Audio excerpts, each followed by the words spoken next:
اعوذ باللہ من الشیطان الرجیم بسم اللہ الرحمن الرحیم۔ حضرت صالح علیہ السلام کی قوم جو کہ عاد ثانی یا سمود کہلاتے تھے، ان کا تذکرہ گزرا اور اللہ تعالی نے یہ بتایا کہ وہ اللہ کے ساتھ شرک کرتے تھے، اس لیے ان پہ خدا کا عذاب آیا۔ اس سے پہلے دو اور قوموں کا ذکر اللہ نے کیا، عاد اولا کا جو حضرت ہود علیہ السلام کی قوم تھی، اور اس سے بھی پہلے حضرت نوح علیہ السلام کی قوم کا۔ اور یہ تین قصے اللہ نے بیان فرمائے ایسے انبیاء علیہ السلام کے جن کی قومیں شرک کے جرم میں پکڑی گئیں اور اللہ نے انہیں عذاب دیا۔ اب اس کے بعد اللہ تعالی نے یہاں 12ویں پارے میں سورہ ہود کی 69 نمبر آیت میں یہ بات بتلائی ہے کہ اللہ تعالی کے فرشتے کس طرح 2 مرتبہ 3 مرتبہ اور بھی آئے اور پھر اس سلسلے کو شروع کیا ہے، اور ان 3 قصوں میں جو پہلے گزر گئے اور اب جو 2 قصے اور آ رہے ہیں، ان میں فرق یہ ہے کہ یہ 2 قومیں جن کا اب تذکرہ آئے گا یہ شرک کے ساتھ ساتھ ایک کبیرہ گناہ میں بھی مبتلا تھیں، اور اللہ تعالی نے اس کا ذکر فرمایا ہے اور ارشاد فرمایا ہے کہ وَلَقَدْ جَاءَتْ رُسُلُنَا، اور ہمارے فرشتے ہمارے بھیجے ہوئے آ چکے ہیں ابراہیم علیہ السلام کے پاس۔ تو قرآن نے جس انداز سے یہ بیان شروع کیا ہے، صاف صاف یہ پتہ چلتا ہے کہ یہاں پر اللہ کے ایسے فرشتے بھیجے جانے مراد نہیں ہیں جیسے انبیاء علیہ السلام پر وہی لے کر فرشتے آتے تھے، کیونکہ الفاظ اگر آپ دیکھیں تو یہاں سے 4تھا قصہ شروع ہو رہا ہے اور یہ فرمایا ہے کہ وَلَقَدْ جَاءَتْ رُسُلُنَا، ہمارے بھیجے ہوئے آ چکے ہیں حضرت ابراہیم علیہ السلام کے پاس۔ اور اس سے پہلے جو 3 قصے گزرے ہیں ان میں تینوں میں یہ بتایا گیا ہے کہ ہمارے فرشتے آئے، انبیاء علیہ السلام آئے اور انہوں نے خدا کی توحید کی دعوت دی اور انہوں نے کہا اللہ کے علاوہ کوئی الہ نہیں ہے، اور پھر اس کے بعد بات آگے چلی ہے۔ یہاں جو 4تھا قصہ یہ شروع فرمایا ہے، اس کا پیٹرن انداز بالکل بدل دیا ہے اور یہ کہا کہ وَلَقَدْ جَاءَتْ رُسُلُنَا ابراہیم، اور ہمارے فرشتے بھیجے ہوئے جو تھے حضرت ابراہیم علیہ السلام کے پاس بھی آئے تھے۔ مراد یہ ہے، یعنی فرشتے تو ویسے بھی آ رہے تھے، کہیں اور جا رہے تھے، وہ چلتے چلتے راستے میں رکے اور وہ حضرت ابراہیم علیہ السلام سے ملے۔ اور یہ جو 4تھا قصہ ہے، اس صورت میں یہ عرض کیا تھا کہ 4 دعوے ہیں۔ سب سے پہلا دعویٰ تو یہ تھا کہ اللہ کے علاوہ نفع اور نقصان کا مالک کوئی نہیں ہے، اور دوسرا دعویٰ یہ تھا کہ تمہارے حالات کو اللہ کے علاوہ جاننے والا بھی کوئی نہیں ہے۔ تو اس لیے یہاں پر یہ بتایا گیا کہ یہ جو 4تھا قصہ ہے، دوسرا دعویٰ اس صورت کا جو تھا اس کے متعلق بھی تم سن لو کہ اللہ کے علاوہ حالات کی اطلاع اور خبر یہ بھی کسی کو نہیں ہے۔ اس لیے یہ جو بھیجے ہوئے تھے اللہ کے فرشتے، یہ کون کون تھے؟ مختلف روایات میں مختلف چیزیں آئی ہیں، لیکن کسی ایک روایت کے متعلق بھی جب تک کہ وہ صحیح حدیث سے ثابت نہ ہو یا صحیح تاریخ سے ثابت نہ ہو، یہ نہیں کہا جا سکتا کہ یہ کون کون تھے۔ بس اتنا ہی ہے جتنا اللہ نے فرما دیا ہے کہ کچھ بھیجے ہوئے تھے اور وہ حضرت ابراہیم علیہ السلام کے پاس آئے بالبشرا، اور بشارت لے کر، خوشخبری لے کر وہ حضرت ابراہیم علیہ السلام کے پاس آئے۔ یہ خوشخبری کس چیز کی لائے تھے؟ یہ اس چیز کی خوشخبری لائے تھے جو آگے چل کر آ رہا ہے کہ اللہ آپ کو ایک بیٹا عنایت فرمائیں گے۔ حضرت اسماعیل علیہ السلام تو پہلے ہو چکے تھے، اب حضرت ابراہیم علیہ السلام مکہ مکرمہ میں انہیں چھوڑ کر واپس لوٹے ہیں، اور یہاں اب بات ذکر یہ آئے گا آگے کو کہ اللہ تعالی نے دوسرے بیٹے کی انہیں خوشخبری دی حضرت اسحاق علیہ السلام کی، اور اصل خوشخبری یہ آئی تھی حضرت سارہ کے لیے، جیسے کہ فرشتوں کے تذکرے میں آگے چل کر آتا ہے۔ تو یہ جتنا بھی تذکرہ ہے اگر آپ اس کو پہلے دیکھ لیں، بلکہ یہ سورہ زاریات میں بھی آتا ہے، آگے چل کے اس کا حوالہ آئے گا، پھر وہاں پہلے اس قصے کو دیکھ لیں گے، پھر یہ ترتیب یہاں کی آسان ہو جائے گی۔ تو ارشاد فرمایا کہ وہ خوشخبری لے کر آئے۔ خوشخبری کس چیز کی لے کے آئے؟ حضرت اسحاق علیہ السلام کی پیدائش کی، اور ان فرشتوں نے کہا کہ تمہارا بیٹا اسحاق بھی ہوگا، اسحاق کے بعد یعقوب علیہ السلام بھی ہوں گے۔ گویا خدا کو ایک عظیم الشان قوم، ایک بڑی اقبال، عروج اور ترقی والی قوم اٹھانی تھی۔ یہ یہودی سارے ان کے جد امجد کا ذکر ہے حضرت اسحاق علیہ السلام کا، تو وہ بشارت سے خدا نے تعبیر کیا ہے کہ وہ اتنے اچھے بندے تھے، قالوا سلاما، اور انہوں نے آ کر حضرت ابراہیم علیہ السلام کو سلام پیش کیا۔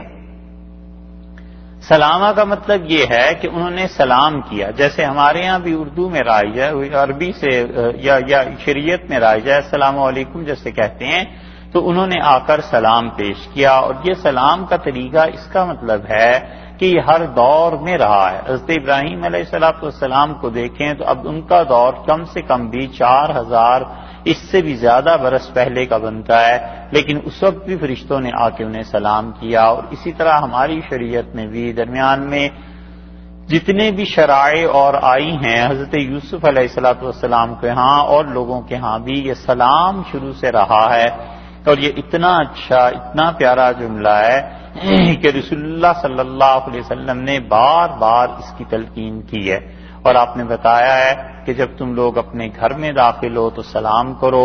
اللہ نے کہا ہے اس سے تمہارے گھر پہ برکتیں نازل ہوں گی، رحمتیں نازل ہوں گی۔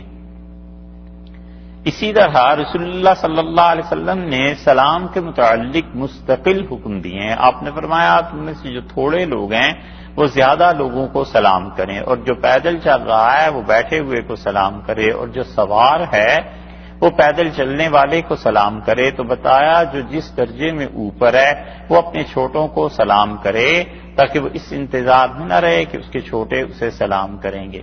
اور خود رسول اللہ صلی اللہ علیہ وسلم کا یہ حال تھا کہ ایک صحابی رضی اللہ عنہ کہتے ہیں میں عمر بھر اس کوشش میں رہا کہ کبھی میں پہلے سلام کر لوں، مگر رسول اللہ صلی اللہ علیہ وسلم نے اس کا موقع نہیں دیا، اور وہ ہمیشہ سلام کرتے تھے۔ حضرت عائشہ رضی اللہ عنہ فرماتی ہیں رسول اللہ صلی اللہ علیہ وسلم رات کو اپنے کاموں سے فارغ ہو کے گھر آتے تھے تو سلام میں ان کا سنتی تھی، اور اتنی دھیمی آواز میں کہتے تھے کہ اگر کوئی سو رہا ہے ہم میں سے تو اس کی آنکھ نہ کھلے، اور اگر کوئی جاگ رہا ہے تو وہ ان کے سلام کا جواب دے دے۔ ایسے ہی اللہ تعالی نے بھی بتایا کہ جنت میں جب لوگ پہنچیں گے تو خدا کے فرشتے آ کر ان کو سلام کریں گے۔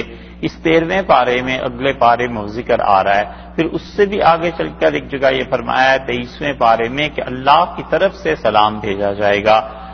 تو یہ الغرض قدیم اور پرانا طریقہ رہا ہے، اور سلام کا مطلب یہ ہے کہ دوسرے کو امن اطمینان دلانا کہ تم میری طرف سے بالکل سلامتی میں ہو، میری طرف سے کوئی ڈر، خوف، پریشان ہونے کی تمہیں ضرورت نہیں ہے۔ اور انہوں نے سلام کیا، حضرت ابراہیم علیہ السلام نے اس کا جواب دیا، اور اللہ نے فرمایا قال سلام، انہوں نے کہا تم پر بھی سلامتی ہو۔ اور شریعت نے ہمیں یہ بتایا ہے کہ ہم السلام علیکم کہیں۔ ایک آدمی نے رسول اللہ صلی اللہ علیہ وسلم سے صرف یہ جملہ کہہ دیا تھا سلام، تو آپ نے فرمایا یہ تو مردوں کو ایسے سلام کیا کرتے ہیں، زندوں کے لیے تو السلام علیکم ہے۔ اور پھر شریعت نے یہ بھی سکھایا ہے کہ جب تم قبرستان جاؤ تو وہاں بھی لوگوں کو، مردوں کو کہو کہ سلام علیکم، اللہ کی سلامتی تم پر ہو۔ اور ایک جگہ یہ بھی آیا ہے کہ انہیں کہو السلام علیکم یا اہل القبور، اے قبر والو اللہ کی سلامتی تم پر نازل ہو۔ تو رسول اللہ صلی اللہ علیہ وسلم نے بتایا مردوں کا بھی حق بنتا ہے کہ ان کو بھی سلام کیا جائے، یعنی اللہ سے ان کی سلامتی کے لیے دعا مانگی جائے۔ ایک اور صحابی رضی اللہ عنہ کا واقعہ بھی آیا ہے، غالباً عبداللہ بن عمر بن العاص رضی اللہ عنہ کا آیا ہے، اور رسول اللہ صلی اللہ علیہ وسلم ان کے گھر گئے، اور یہ خود حضرت صلی اللہ علیہ وسلم کے ساتھ ایک واقعہ پیش آیا تھا، اور ایک صحابی رضی اللہ عنہ کہتے ہیں کہ جا کر میں نے دروازہ کھولا رسول اللہ صلی اللہ علیہ وسلم کے گھر کا اور اندر چلا گیا، تو آپ نے فرمایا باہر جاؤ اور پہلے سلام کرو، پھر مجھ سے اجازت لو کہ کیا میں اندر آ سکتا ہوں، پھر جب میں ہاں کروں تو پھر دروازہ کھولنا۔ یہ 3 طریقے آپ نے سکھائے۔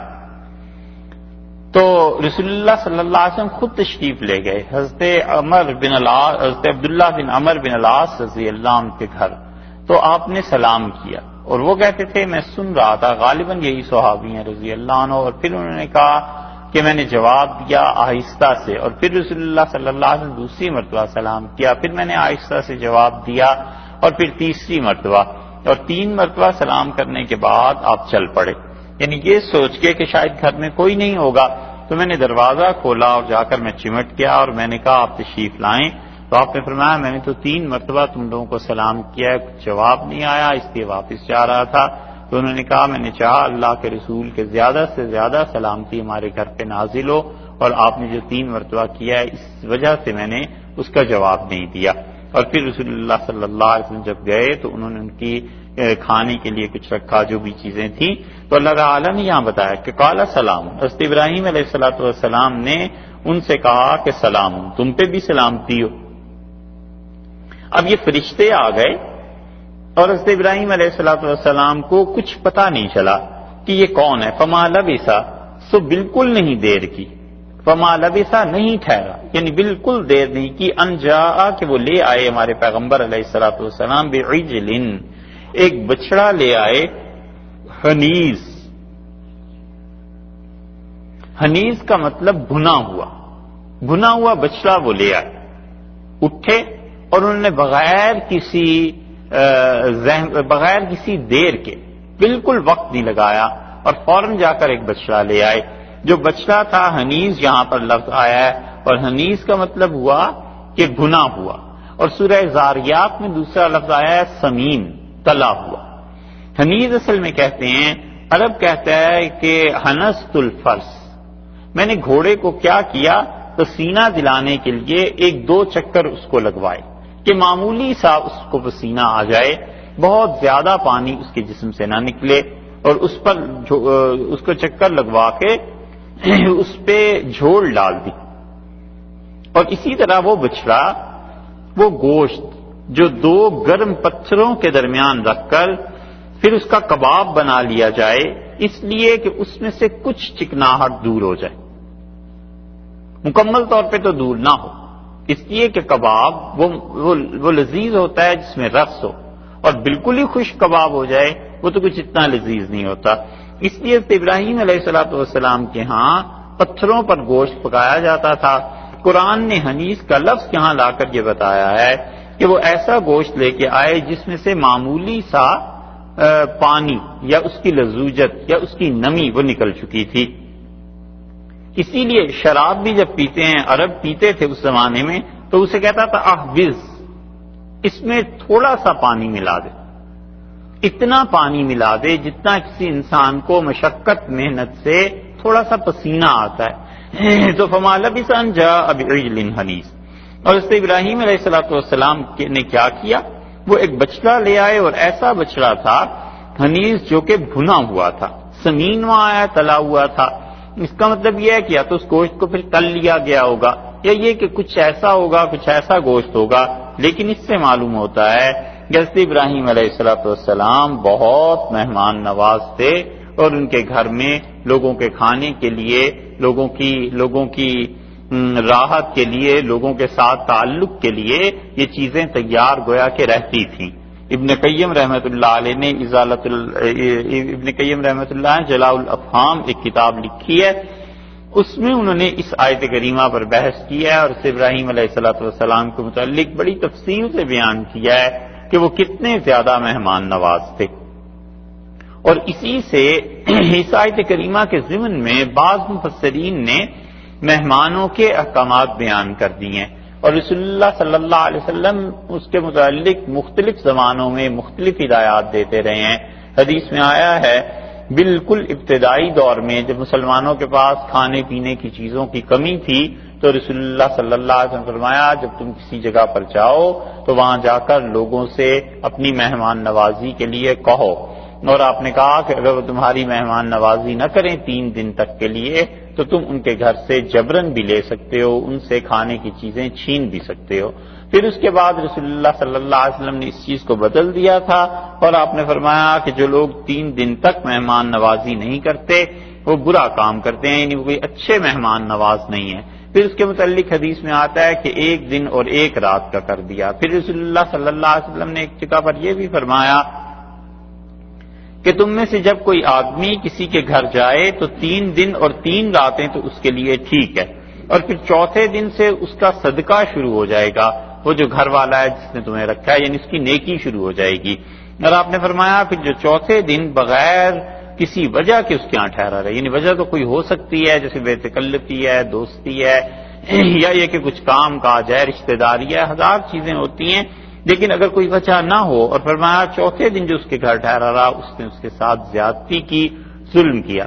فقہا نے ان تمام احادیث پر جہاں بحث کی ہے وہ کہتے ہیں کہ گاؤں اور شہر کا بھی فرق کرنا چاہیے، کیونکہ شہر میں ہوٹل ہوتے ہیں، کھانے پینے کی چیزیں ہوتی ہیں، تو کسی انسان کو وقت بے وقت بھوک لگے گی کہیں سے جا کر کھا سکے گا، لیکن گاؤں والے جو ہیں وہاں تو چونکہ ایسی سہولتیں نہیں ہوتی، اس لیے ان پر زیادہ ضروری ہے کہ وہ لوگوں کی مہمان نوازی کریں تاکہ مہمان کو پریشان نہ ہونا پڑے۔ تو یہاں پہ قرطبی رحمۃ اللہ علیہ نے اپنی تفسیر میں کچھ احکامات دیے ہیں جن کا خلاصہ عرض کیا ہے۔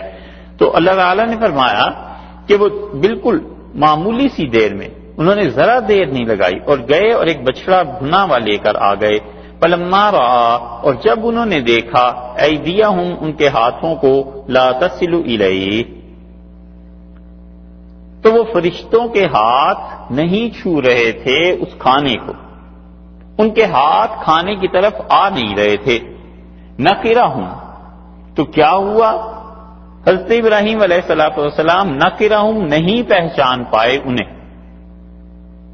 ان کے دل میں پریشانی شروع ہوئی، وہ تو آیا ہے بعد میں، لیکن اس وقت وہ پہچان نہیں پائے کہ مسئلہ کیا ہے، یہ لوگ کھانا کیوں نہیں کھاتے۔ حضرت ابراہیم علیہ السلام کے جی میں یہ بات آئی، ایک جو مفسرین نے لکھی ہے کہ ان کے ذہن میں یہ آیا کہ ہمارے ہاں تو کوئی کسی کا دشمن ہوتا ہے، اس کے گھر جاتا ہے پھر کھانا نہیں کھاتا، اور میں شہروں سے دور ایک جگہ پر آباد ہوں، اور یہاں میرا گلہ ہے، گائے رکھی ہوئی ہیں میں نے بہت سی۔ حضرت ابراہیم علیہ السلام کی متعلق یہ تو کئی جگہ پر آیا ہے کہ انہوں نے بہت سی گائیں رکھی ہوئی تھیں، تو وہ انہوں نے سوچا کہ یہ گائے رکھی ہوئی ہیں اور یہ بچہ لے کے آیا ہوں، یہ کھا نہیں رہے، تو اس ویرانے میں یہاں پر کون لوگ آ گئے ہیں، یہ مجھے نقصان پہنچائیں گے، کیا کریں گے۔ اور صاحب مدارک رحمۃ اللہ علیہ نے، نصفی رحمۃ اللہ علیہ نے اس کی تفسیر اور بھی عجیب کی ہے، اور وہ تفسیر زیادہ دل نشین ہے، کیونکہ اگر یہ مان لیا جائے کہ حضرت ابراہیم علیہ السلام کو مطلقاً کسی چیز کے متعلق پتہ ہی نہیں چلا، تو یہ بات اتنی تو درست ہے کہ جب وہ آئے ہیں تو پتہ نہیں چلا، لیکن جتنی دیر میں حضرت ابراہیم علیہ السلام نے لا کر کھانا رکھا ہے انہیں اندازہ ہو گیا کہ یہ جو آئے ہیں یہ کوئی فرشتے، انہیں اس کھانے پہ ہاتھ نہ بڑھانے پہ اندازہ ہو گیا کہ یہ فرشتے ہیں، اور انہیں ڈر اس بات کا محسوس ہوا بقول امام نصفی رحمۃ اللہ علیہ کے کہ انہوں نے سوچا اللہ کے فرشتے جب انسانوں کی صورت میں آیا کرتے ہیں تو یہ تو کوئی عذاب لے کے آتے ہیں، ہم سے کوئی غلطی ہو گئی ہے، ہم نے کچھ ایسے کر دیا ہے، یا کس کی طرف عذاب یہ بھیجا جا رہا ہے، آخر مسئلہ کیا ہے۔ اس لیے قرآن نے اگلی بات کی، وَأَوْجَسَ مِنْهُمْ خِيفَةً، اور انہیں اپنے جی میں عذاب محسوس ہوا، انہیں اپنے وَأَوْجَسَ مِنْهُمْ، اور انہوں نے ان سے محسوس کیا خیفتاً، اپنے جی میں ڈر، دل میں ان سے ڈرے۔ اسی لیے اور شاہ عبد القادر صاحب رحمۃ اللہ علیہ نے انہوں نے اسی کی ایک اور توجیہ کر دی ہے، انہوں نے اس حاشیے میں لکھا ہے کہ ان کے ساتھ یعنی فرشتوں کے ساتھ جو عذاب تھا اس کا ڈر پڑا ان کے دل پر، فرشتے جو عذاب لے کر آ رہے تھے کسی بھی قوم کے لیے اس کا خوف ان کے دل پر پڑا، اور یہ دل ہی دل میں ڈر گئے کہ آخر یہ مسئلہ کیا ہے۔ تو اللہ تعالیٰ فرماتے ہیں کہ جب انہوں نے ان کے ہاتھ کو دیکھا، ہاتھوں کو لا تصل الیہ، وہ نہیں بڑھ رہے تھے ان کی طرف، اگر قرآن پاک میں صرف اتنا ہی آ جاتا کہ یہ فرشتے تھے اور حضرت ابراہیم علیہ السلام کے کھانے کا قصہ نہ آتا تو پھر فرق کیا پڑتا؟ آخر قرآن نے یہ کیوں کہا ہے کہ وہ گئے بچڑے کو تلا اور یہ آئے اور اس طرح اور آخر پہ آ گیا کہ انہوں نے نہیں کھایا؟ اگر قرآن اس قصے کو چھوڑ دیتا پھر کیا فرق پڑتا؟ پھر وہ فرق پڑتا جو بائبل میں فرق آیا ہے۔ بائبل میں آپ دیکھیے یہاں یہ حضرت ابراہیم علیہ السلام کا قصہ آیا ہے اور جہاں سے تقریباً یہ شروع ہوتی ہے اس کے 18 چیپٹر میں حضرت ابراہیم علیہ السلام کے متعلق اور ان فرشتوں کے آنے کے متعلق جہاں بھی آئی ہیں بہت سی چیزیں ایسی ہیں جنہیں قرآن رد کرتا ہے۔ بس ایک دو چیزیں عرض کر دیتے ہیں، وگرنہ کوئی بھی آدمی اس مقام کو سورہ زاریات جو آگے آ رہی ہے وہ سورہ قمر ان تین مقامات کو اس بائبل کو ملائے گا تو پھر پتہ چلتا ہے کہ ایک ایک لفظ جو قرآن لاتا ہے اصل میں کیوں لاتا ہے۔ یہاں پر آیا ہے کہ حضرت ابراہیم علیہ السلام نے کیا کیا؟ ان فرشتوں کو دیکھا۔ So he lifted his eyes, نگاہ اٹھائی and looked، اور انہوں نے دیکھا اور انتظار کیا۔ 3 men were standing by him، 3 آدمی ان کے سامنے کھڑے تھے۔ اس کا مطلب ہے 3 فرشتے آئے۔ یہ تو تعداد ہمارے ہاں بھی کسی نے 9 لکھی ہے، کسی نے کچھ، لیکن کوئی صحیح روایت اس معاملے میں ہے نہیں۔ And when he saw them، اور جب حضرت ابراہیم علیہ السلام نے دیکھا تو وہ دوڑے to meet them، آگے آیا ہے کہ ان سے ملاقات کی and bowed himself to the ground، اور زمین تک ان کے لیے جھک گئے۔ قرآن نے اسی لیے سلام کا ذکر کر دیا کہ صرف سلام کیا، جھکنا کسی کے لیے درست نہیں تھا، اور نہ وہ جھکیں۔ قرآن نے بتا دیا کہ انہوں نے سلام کیا۔ and said، اور انہوں نے کہا my lord if I have now found favor in your sight do not pass on by your servant۔ یہ جو آپ کا آنا ہوا ہے، تشریف آوری ہوئی ہے، تو آپ یعنی اس کا مفہوم یہ نکلا کہ مجھے خدمت کا موقع آپ دیں گے۔ اور پھر انہوں نے تھوڑا سا پانی لائے، a little water be brought and انہوں نے کہا میں لاتا ہوں and wash your feet، انہوں نے کہا اپنے پاؤں دھو لیجئے and rest yourselves under the tree، اور اس درخت کے نیچے آپ آرام کیجیے۔ اور انہوں نے کہا میں آپ کے لیے کیا لاؤں گا؟ بریڈ، روٹی، اور اس کے ساتھ ساتھ میں چیزیں لاتا ہوں اور آپ یہاں پر انتظار کریں۔ دے سیڈ، فرشتوں نے جواب دیا do as you have said, وہی کرو جو تم ہمیں بتا رہے ہو۔ سو ابراہیم hurried into the tent، وہ بھاگے حضرت ابراہیم علیہ السلام اس کی طرف، ٹینٹ کی طرف، خیمے کی طرف، اور وہاں کون تھی؟ ٹو سارا، اپنی اہلیہ سارا کے لیے، اینڈ سیڈ، انہوں نے کہا quickly make ready 3 measures of fine meal، 3 پیمانے اچھے آٹے کے تم لے لو اور ان سے کیا کرو؟ اینڈ میک کیکس، کیک بناؤ، روٹیاں بناؤ۔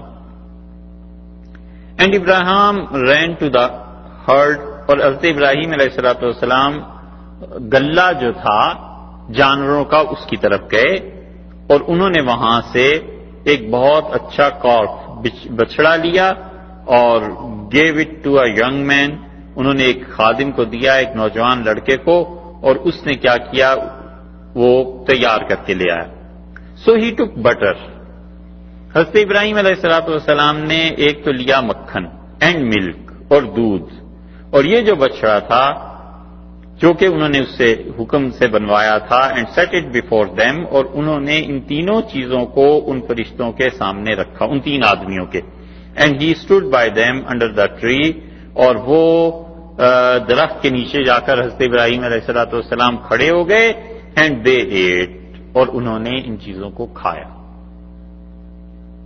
قرآن نے جو اتنی شدت سے نفی کیا نا کہ ان کا ہاتھ بھی نہیں بڑھا، تو قرآن اگر یہ کہہ دیتا کہ انہوں نے نہیں کھایا بات تو یہ بھی ہو جاتی، لیکن پوری وضاحت کر دی کہ بالکل نہیں کھایا، ان کا تو ہاتھ ہی نہیں بڑھا۔ یہ بائبل میں کتنی چیزیں ایسی کہ اگر مسلمان اسے صحیح طریقے سے پڑھیں اور قرآن کی روشنی میں پڑھیں کہ قرآن نے کیا کہا ہے، تو قرآن کیوں آخر یہ قصے لاتا ہے؟ قرآن کو آخر کیا پڑھی؟ اللہ کا کلام ہے، ایک ایک حرف، ایک ایک لفظ، آخر اس کا کوئی تو مطلب ہے۔ تو اللہ تعالیٰ نے یہ بتا دیا کہ انہوں نے بالکل کوئی ایسی چیز ان کے ہاتھ ہی آگے نہیں بڑھے، یہ اللہ تعالیٰ نے یہاں کہہ دیا۔ وہ اوجسا، اچھا جب ان کے ہاتھ نہیں بڑھے، نکرہم، تو حضرت ابراہیم علیہ السلام انہیں پہچان نہیں پائے۔ کس وقت پہچان نہیں پائے؟ جب ان کے ہاتھ نہیں بڑھے تو انہیں نہیں پتا چلا یہ کون ہے۔ یہ تو مفسرین کی ایک رائے ہے، بڑا چھوٹا سا فرق ہے، اسے سمجھنا چاہیے۔ اگر یہ مان لیا جائے جو مفسرین کہتے ہیں وہ اوجس منہم خیفہ، اور انہوں نے اپنے دل میں ڈر محسوس کیا کہ کہیں یہ میرے دشمن تو نہیں ہے، کہیں ایسی چیز تو نہیں ہو گئی، تو پھر اگلی آیات جو ہے نا اس تفسیر کے ساتھ زیادہ مطابقت نہیں رکھتی، کیونکہ ڈرنے کی بات کوئی ایسی وجہ اور ہونی چاہیے۔ قالوا لا تخف، اگلی آیت دیکھیں نا، قالوا لا تخف، ان کا ڈرو نہیں، تو فرشتوں کو کیسے پتا چلا ڈر کا؟ ان کا ڈرو نہیں، اس کا مطلب ہے ابراہیم علیہ السلام کو کچھ نہ کچھ بات سمجھ میں آ گئی تھی۔ یہی نصفی رحمۃ اللہ علیہ، نصفی کہتے ہیں انہیں اس وقت تو پتا نہیں چلا فرشتوں کا، ان کی مراد یہ نصفی رحمۃ اللہ علیہ، جب فرشتے آئے ہیں تو انہیں نہیں پتا چلا، کہ اگر اسی وقت پتا چل جاتا تو وہ اتنا تردد ہی کیوں کرتے کھانے کا اور بچڑے کے تلوانے کا اور اس کو بنوانے کا، یہ سب کچھ کیوں کرتے؟ اور یہی وہ چیز ہے جو دعوے کی دلیل بنتی ہے کہ اللہ کے نبی سیدنا ابراہیم علیہ السلام اپنے سامنے آنے والوں کو پہچان نہیں سکے، اور تم اپنے معبودوں کے متعلق جو یہ عقیدہ اور نظریہ رکھتے ہو کہ وہ ہر چیز جانتے ہیں اور تمہاری مدد کر سکتے ہیں، تم سوچو تو خدا کا پیغمبر اور جلیل القدر پیغمبر علیہ السلام اپنے سامنے آنے والوں کو نہیں پہچان پائے۔ یہ تو جب کھانا رکھا ہے پھر انہیں کچھ اندازہ ہو گیا کہ یہ کچھ اور ہی مسئلہ ہے۔ وَأَوْجَسَ مِنْهُمْ خِیفَةً، اور اپنے دل میں ڈرے، یا تو اس عذاب کا اثر پڑا جو فرشتے لے کے آ رہے تھے، اور یا پھر حضرت ابراہیم علیہ السلام کو اندازہ ہو گیا کہ یہ انسانوں کی صورت میں جو فرشتے آئے ہیں نا، تو انسانوں کی صورت میں فرشتوں کا آنا یہ عذاب سے خالی نہیں ہوا کرتا۔ اللہ کی اس بات کو، اللہ تعالیٰ کی اس روایت کو وہ جانتے تھے کہ پہلی قوموں پر بھی جو فرشتے آتے رہے ہیں انسانوں کی صورت میں، تو وہ تو عذاب کا پیغام لے کے آتے رہے ہیں۔ ڈر اس بات کا ہوا کہ ہم سے کوئی ایسی خطا ہو گئی ہے، ہماری قوم پہ عذاب آنے لگا ہے، یا یہ کہ اللہ کا عذاب آخر ہو کیا رہا ہے۔ اللہ کے نبی علیہ السلام تو اتنے حساس ہوتے ہیں اس عذاب کے معاملے میں۔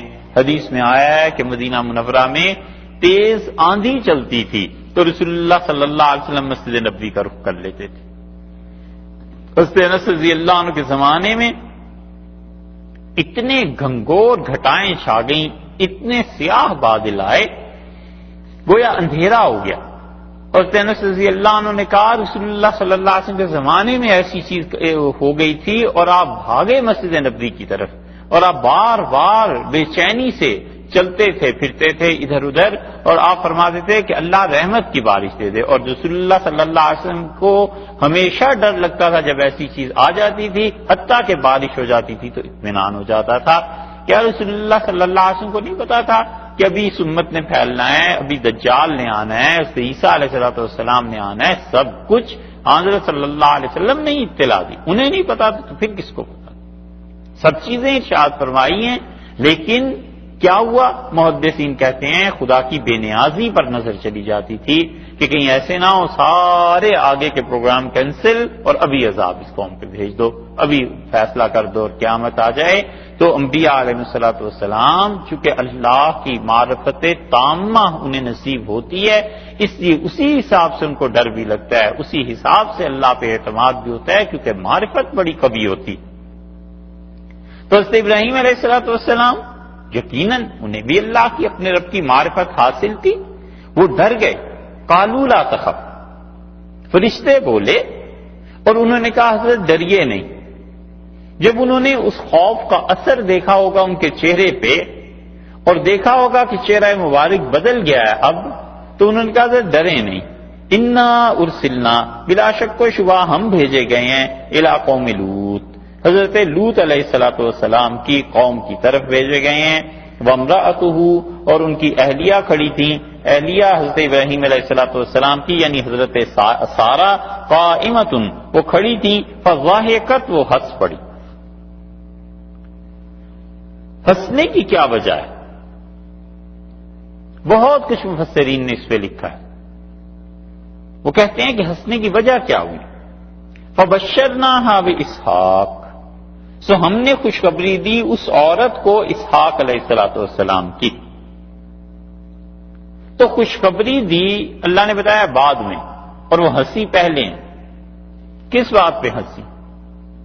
جب خدا کے عذاب کا سنا ہے تو سیدنا ابراہیم علیہ السلام جو پہلے ہی سے پریشان اور خوف والے تھے، تو اہلیہ محترمہ کو خوف تو ہونا چاہیے تھا کہ خدا کے عذاب کی بات آ رہی ہے، اللہ کا عذاب کہیں لے کے یہ فرشتے جا رہے ہیں، تو طبعی طور پر مومنہ عورت تھی، انہیں خوف محسوس ہونا چاہیے تھا۔ وہ ہنسی کیوں؟ فبشرناہا باسحاق، اور ہم نے انہیں بشارت دی اسحاق کی، ومن وراء اسحاق یعقوب، اور پھر اسحاق علیہ السلام کے بعد یعقوب علیہ السلام کی بھی۔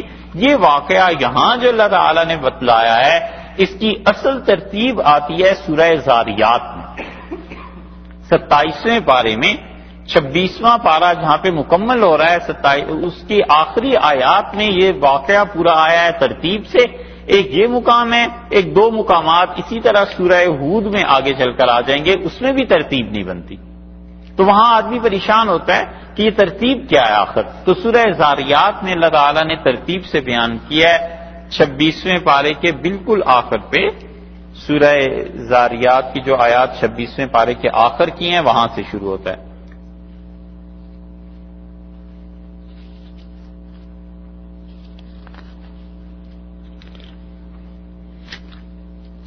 سورہ زاریات کی آیت نمبر 24 دیکھ لیں، یہاں سے شروع ہوتا ہے۔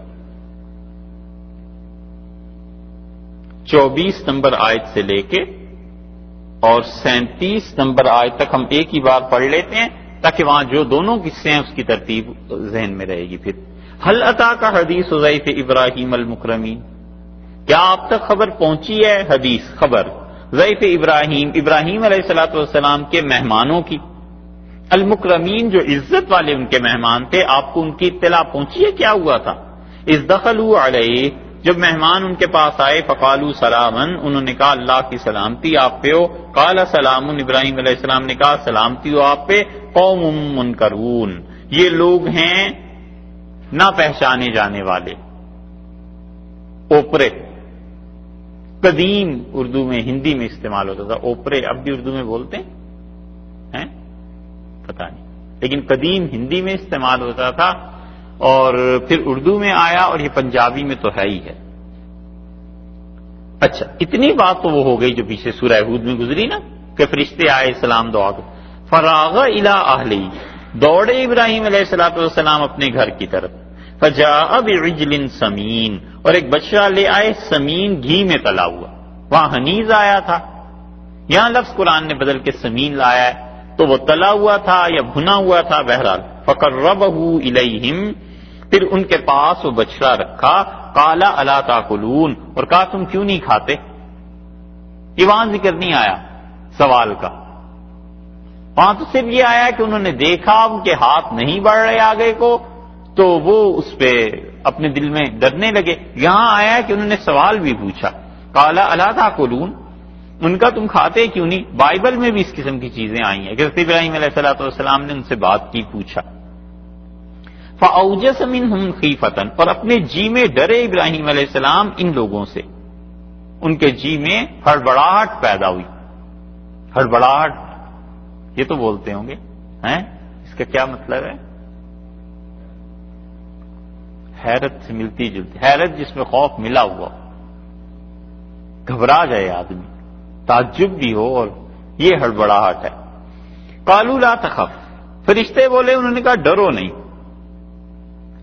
وبشروہ، اور اس سے بشارت دی، بغلام علیم، ایک ایسے بیٹے کی جو بڑا علم والا ہوگا۔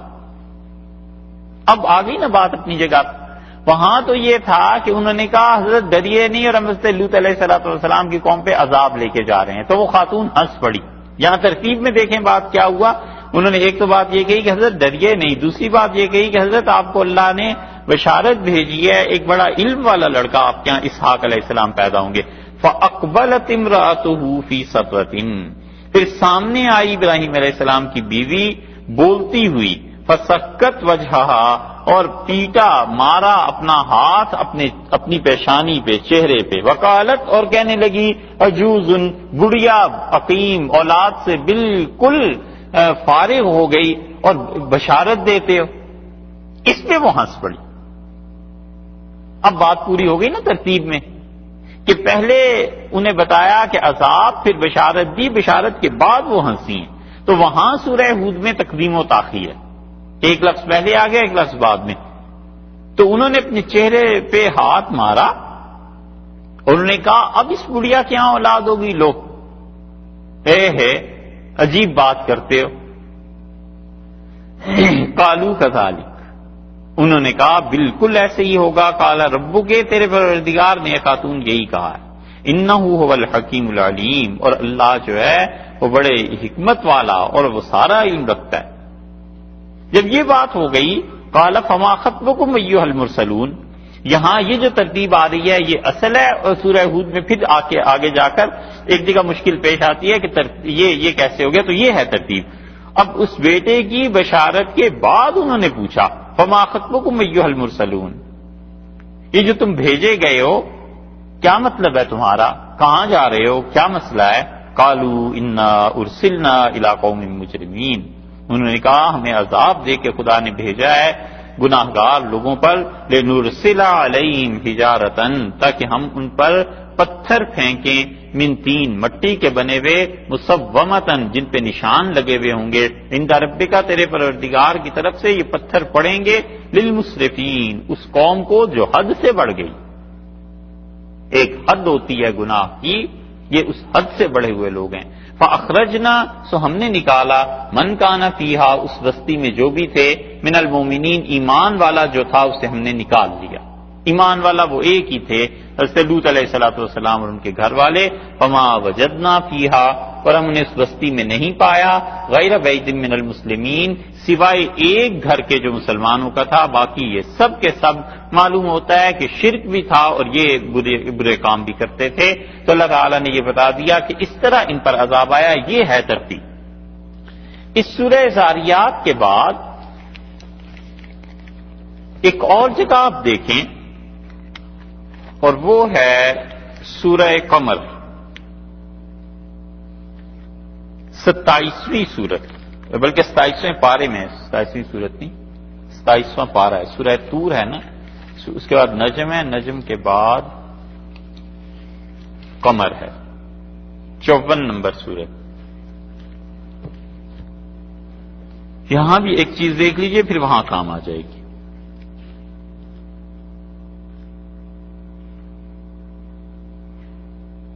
ستائیسواں پارہ 54 نمبر سورت ہے القمر، اور اس کی 33 نمبر آیت ہے.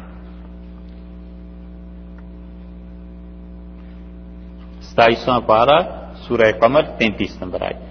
کذبت قوم لوط بالنذر، حضرت لوط علیہ السلام کی قوم نے جھٹلایا ان کو جو ڈر سناتے تھے، جو ڈراتے تھے کہ خدا کا عذاب آ جائے گا، یہ حرکتیں نہ کرو.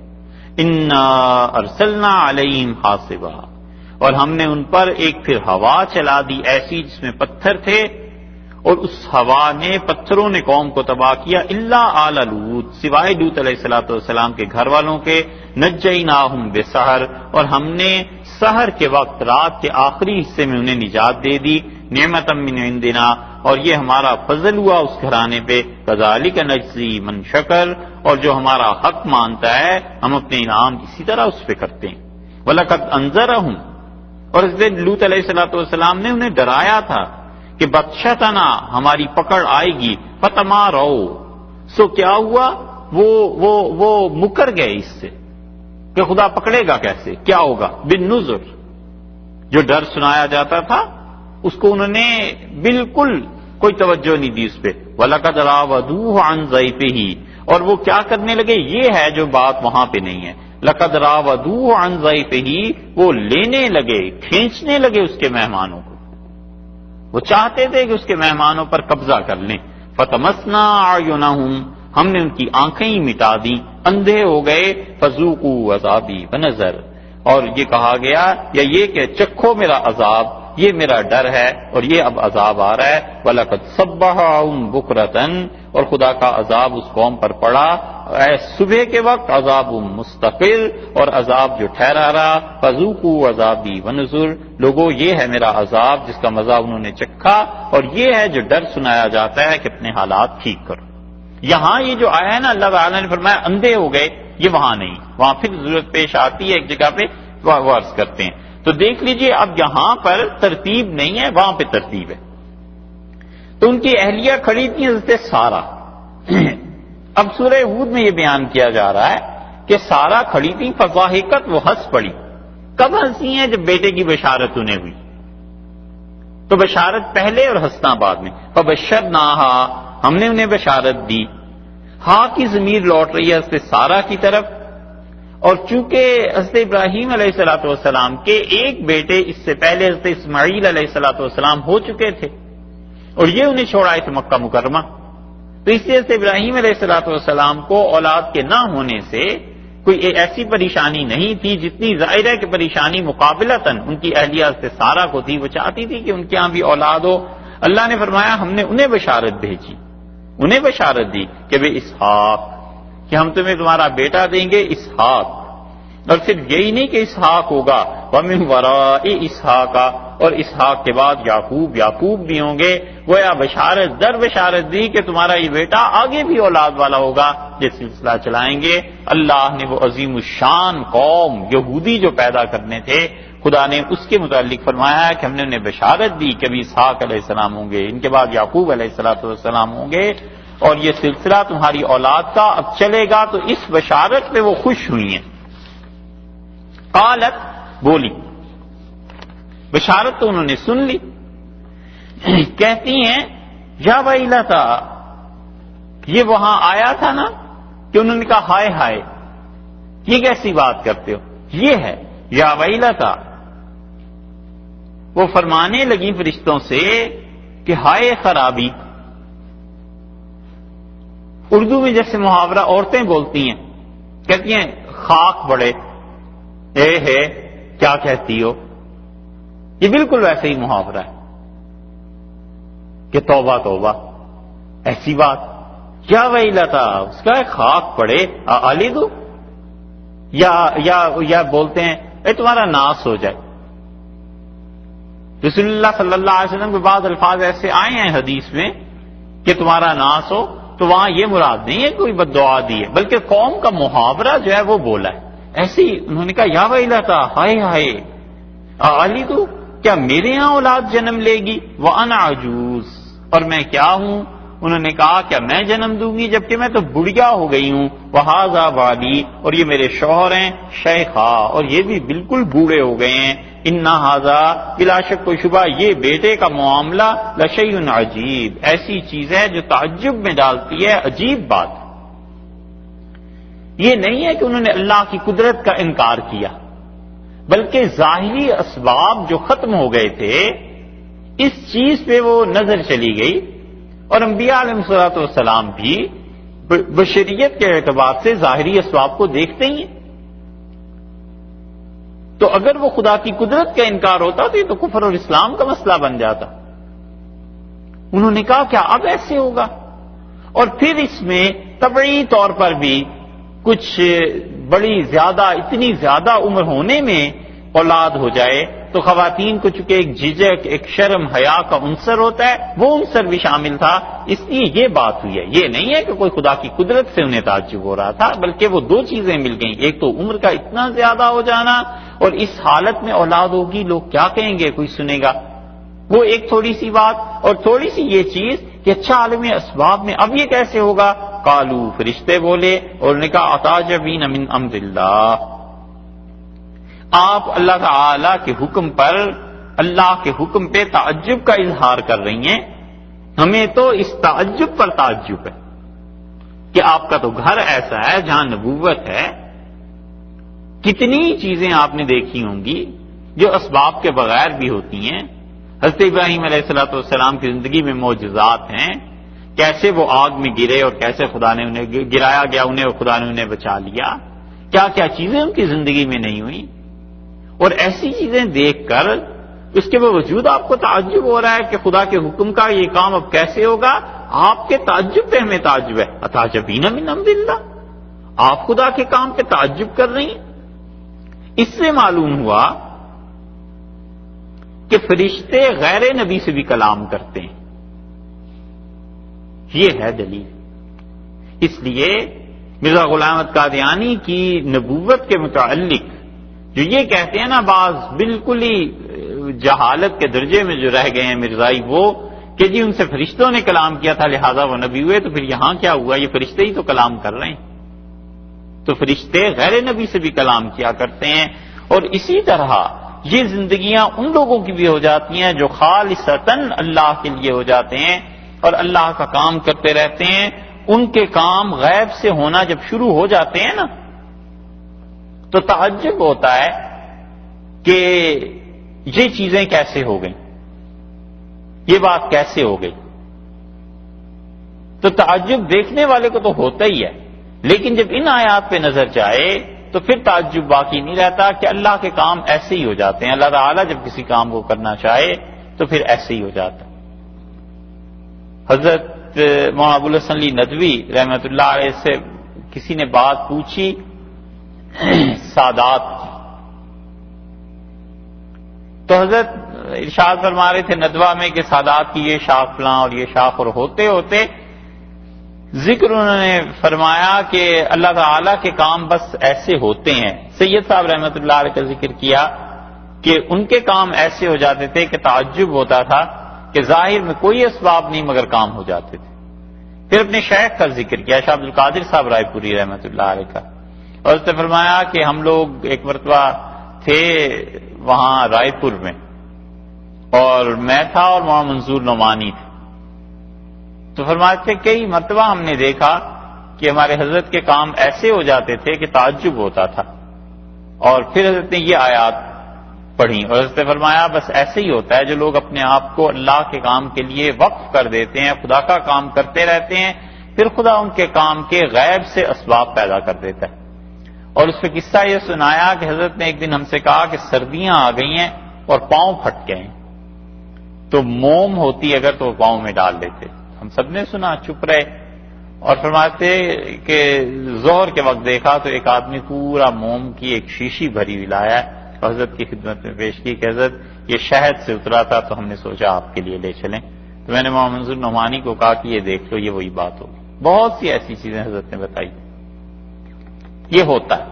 انہوں نے کہا ہمیں تعجب ہے اس بات پر کہ آپ اس پہ تعجب کا اظہار کر رہی ہیں. رحمت اللہ وبرکاتہ علیکم، اللہ کی رحمتیں اور اللہ کی برکتیں ہیں آپ پر اہل البیت، اے گھر والو. تو خدا کی رحمتیں اور برکتیں جس گھرانے کے شامل حال ہوں اس میں تو ایسی چیزیں بالکل ہونا کوئی تعجب کی بات نہیں. یہ تو ہے ہی آپ کے ہاں. انہ بلا شبہ اللہ کی ذات حمید، اس کی تعریف کی گئی ہے، مجید، اور اللہ بڑی خوبیوں والا، بڑائیوں والا ہے. مجد، عظمت، رفعت، بلندی شان اور اونچا ہونا، سب اختیارات کا مالک ہونا، یہ ہے مجید جو بہت بلند و بالا ذات ہے. حمید جو خود بخود تعریف کیا گیا ہے، چاہے کوئی اس کی تعریف کرے یا نہ کرے. اس آیت کریمہ میں اب ان فرشتوں نے اہل بیت کہا کس کو ہے یہ دیکھ لیجیے. یہاں کون کون تھے؟ ایک حضرت ابراہیم علیہ السلام تھے، ایک ان کی اہلیہ تھی. اور فرشتوں نے کہا کہ اہل بیت تم پہ خدا کی رحمتیں اور برکتیں نازل ہوں. تو معلوم ہوا اس آیت سے کہ بیویاں سب سے پہلے اہل بیت میں داخل ہوتی.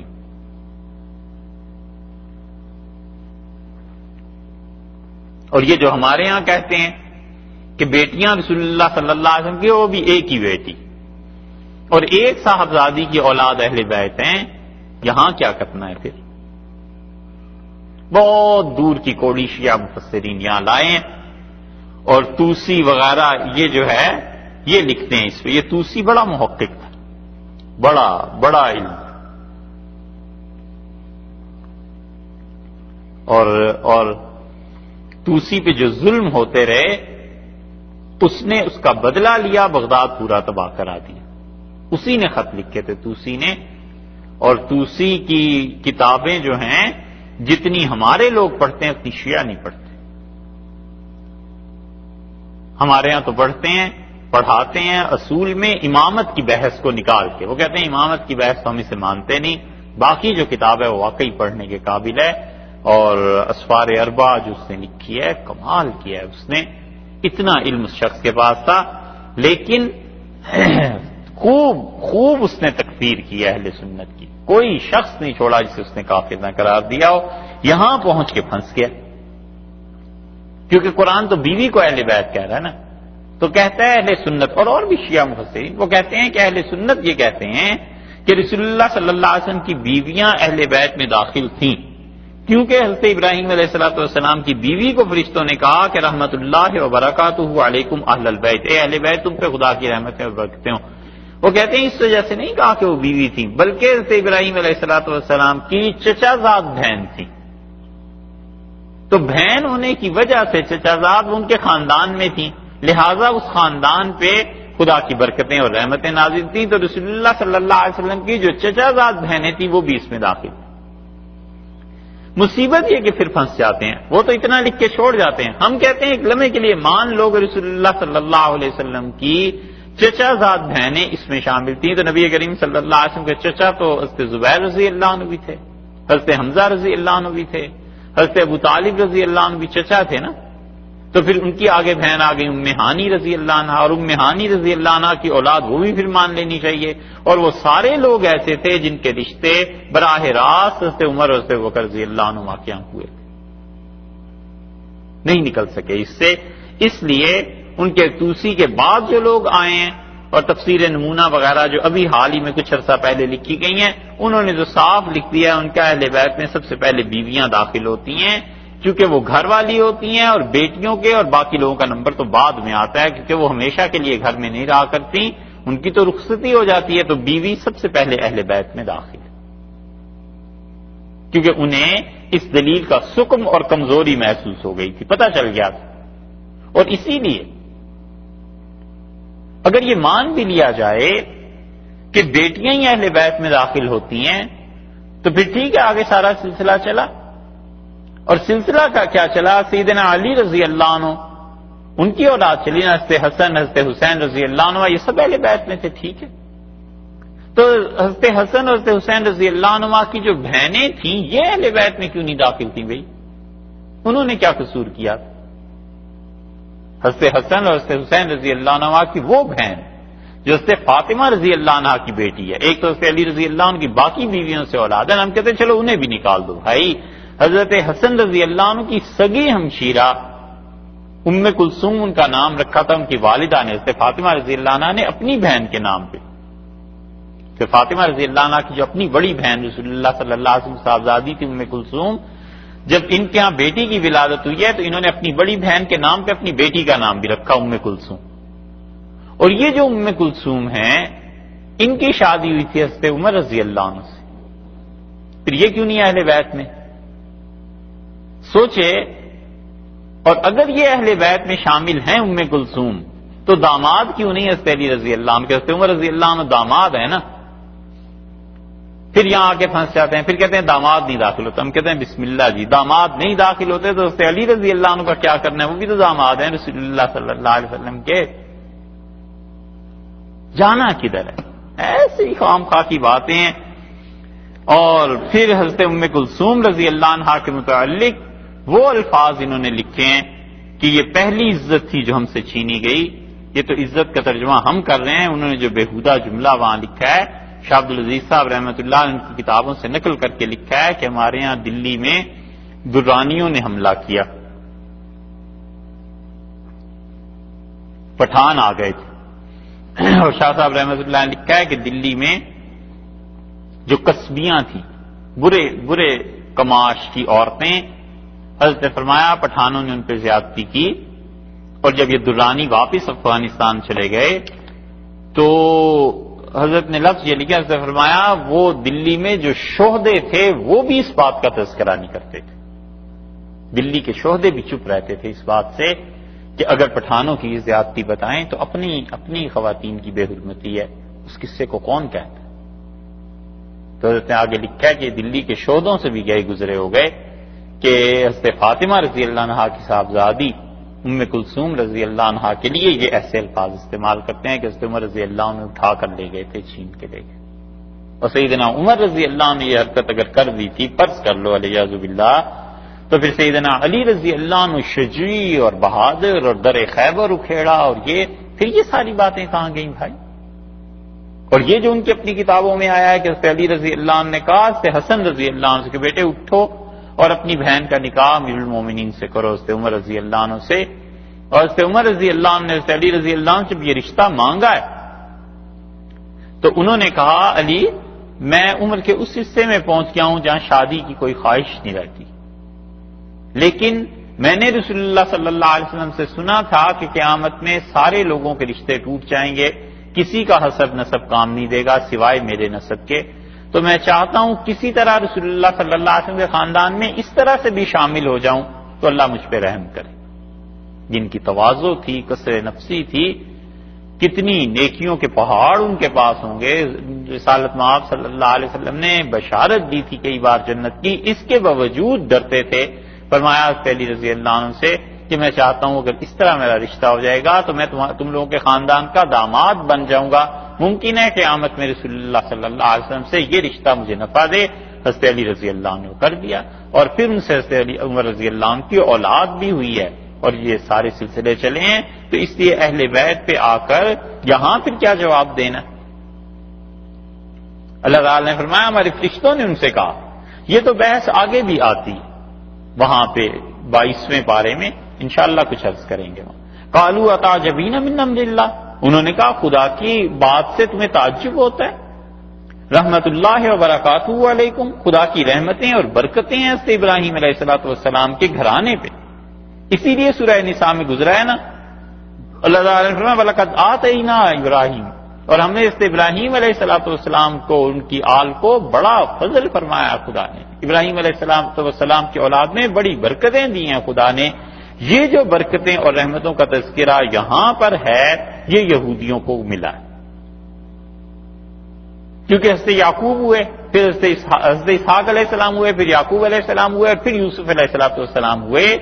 تو اس لیے یہودیوں پر خدا کی رحمتیں اور برکتیں جب تک وہ صحیح رہے ہیں بہت زیادہ رہی ہیں. اور حضرت ابراہیم علیہ السلام ہی کے گھرانے سے چونکہ اسماعیل علیہ السلام بھی تھے، اللہ نے انہیں بھی رحمت دی، اللہ نے ان پہ بھی برکتیں نازل کی. اب تک نماز میں یہی پڑھتے ہیں نا، کما صلیت علی سیدنا ابراہیم کما بارکت علی سیدنا ابراہیم، جیسے اللہ تو نے ابراہیم اور آل ابراہیم علیہ السلام کو برکتیں دی اور رحمتیں دی، وہ یہیں سے لیا گیا ہے کہ اللہ تعالیٰ نے فرمایا اہل البیت، ایک گھر والوں. فرشتے بولے انہ حمید مجید، اللہ کی ذات اس کی تو تعریف کی گئی. حمید کا مطلب سراہا گیا ہے، تعریف کی گئی ہے. کوئی کہے نہ کہے اس کی تعریف ہے، کوئی مانے نہ مانے اس کی تعریف ہے. یعنی حمید ایسی ذات جو اپنی تعریف کے بیان میں کسی کی محتاج نہ ہو. جیسے یہ رنگ سفید ہے تو اسے کوئی کہے نہ کہے یہ ہے ایسے. مجید، مجد، عزت، بزرگی، بڑا